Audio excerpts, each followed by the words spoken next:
Flag day हफ्ते की तकरीबात के मौके पर पुलिस ने मेदक टाउन में एक बड़ी मोमबत्ती रैली का एहतमाम किया। जुमेरात की रात मेदक टाउन में जिला पुलिस के अफसरान, अमले और शहरी नौजवानों के तालमेल में एक अजीम उश्शान कैंडल रैली का इनेकाद किया गया।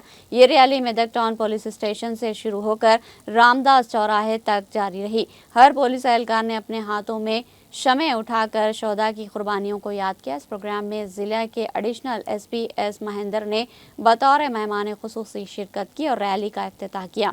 इस मौके पर खिताब करते हुए उन्होंने कहा कि तेलंगाना में मौजूद पुरअमन माहौल और अमन व सलामती ये सब माजी के पुलिस शोहदा की कुर्बानियों का नतीजा है।